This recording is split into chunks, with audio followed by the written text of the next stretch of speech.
10-second history of Boba, guys. Well, we started in 2011 as a pop-up shop inside of a ramen restaurant called Ken Ken Ramen.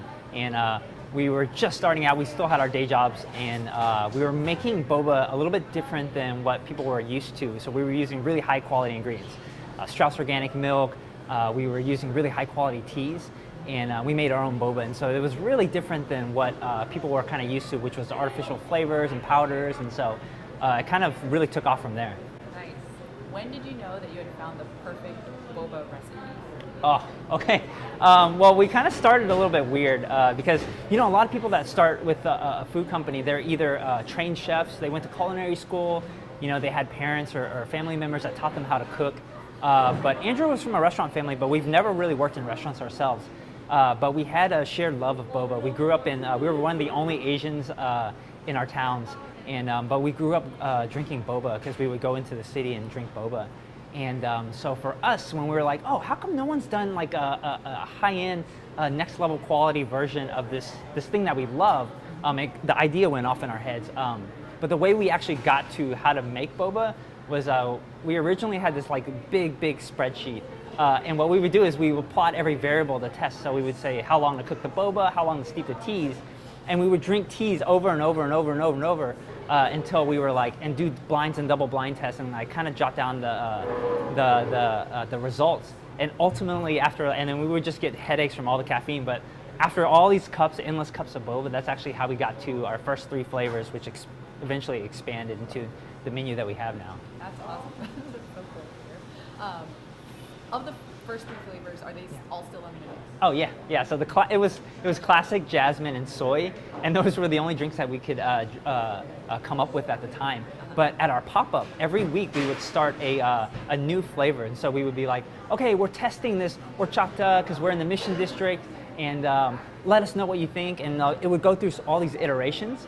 And then and our fans would tell us, well, this is a little off. You know, our family made horchata, and you need to add a little bit more cinnamon.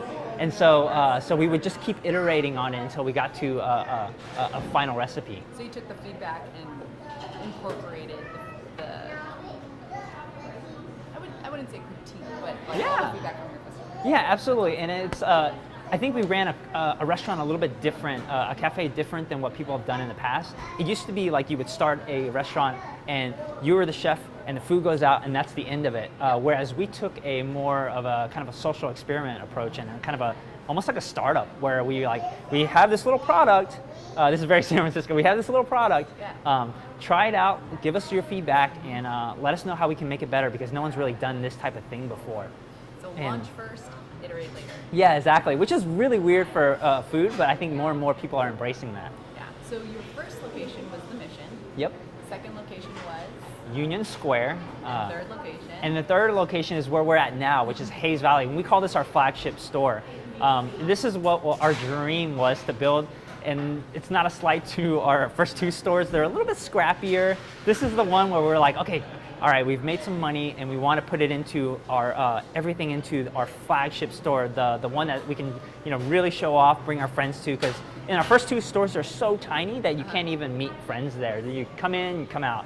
And this is one where there's actually like seating. There's like really high, beautiful ceilings. Yeah. So this was our dream, and we even have an office upstairs. That's amazing. And so this feels more like how coffee shops feel.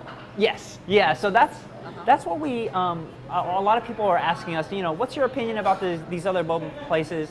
But we think of us more akin to the Blue Bottles and the Phils of the world, where we think that boba is on par with what people think of for coffee, and it's actually a really great coffee substitute. And so a lot of people will come midday to get a pick-me-up here, a little jolt of caffeine. And so for us, we think that we're on the level of the next Phil's or the next Blue Bottle. That's awesome.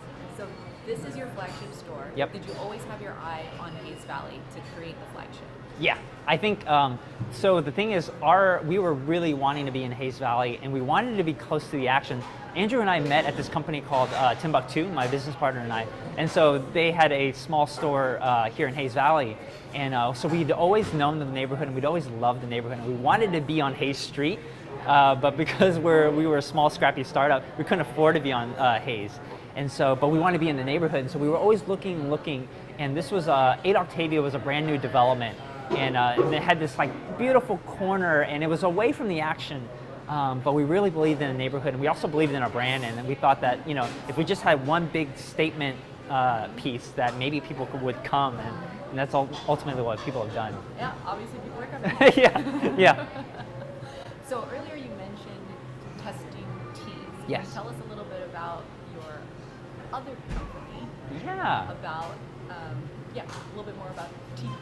Yeah, so for us, our focus is not on the amount of, a lot of boba shops have tons, 60 plus drinks. For us, it's all about the tea. And so that's why when you come into a Boba Guys, there's not that much on the menu, but the menu is very tea focused. And so for us, we've always been obsessed with tea. And so we started our own tea company. It's called Tea People. And so we source our own teas. My business partner, Andrew, actually just got back from Japan. And so we're sourcing new teas every season. And Hayes Valley was the one location where we can actually build on that concept. And so inside Hayes Valley, most of it is Boba Guys, but we have our own tea bar here where we have a dedicated tea geek. And his sole job is to simply introduce new teas to people. He samples teas, he gives tea flights. And so there's all these different teas that we've sourced from our travels. We pair it with dandelion chocolate. We're always doing these tea experiments. We have tea cocktails here. And so the whole mission of Tea People is to really change the way people think about tea and make it more accessible, even if it's not maybe just the hot drink that people are used to. And so we're doing it in all these different ways. And so that's what we did special just for this Hayes Valley store. How many stores do you have now? So we currently have 10 stores, 7 in the Bay Area, 3 in New York. And we're hoping to open a few in LA next year. That's the hope. And so, yeah, we've just been growing. We're independent. We don't have any VC. We're not VC backed. And so, we started as a pop-up shop, and we've been fortunate enough to grow our business and take it full time. We actually went full time in 2015. So this has been our passion, and so we've been growing. So besides expansion in the boba sphere, what's next for Boba Guys? So you have Tea People, you have Boba Guys. What else is under your umbrella? So we recently acquired a company called Woolies. They are a Taiwanese shaved ice company out in New York. We don't have any immediate locations set, but you might start to see some R&D and some new takes on that soon. So as an entrepreneur, Yeah. who are your role models in the, I wouldn't even say in the food and beverage space, but just in general? Who do you look up to? Our role models, I think, just in general, we always say, I think Andrew and I both say Yvon Chouinard. I think, he founded Patagonia. And you're like, oh, you're a food company. Why do you care about, they do like thermal fleeces, But I think, he built a company with a purpose. And the purpose here at Boba Guys is to bridge cultures. We've always wanted to, we're big people. I'm a people person, so is Andrew. He's even more so. He's like extrovert. I wish he was here. But like, our whole thing is like, we have something that we grew up with and we love, which is boba milk tea. And we want to just share it with other people. And so if you go into any boba shop, you'll see like the crowd really runs the gamut. We get techies, we get moms and strollers, we get kids after school, we get hipsters, we get everyone.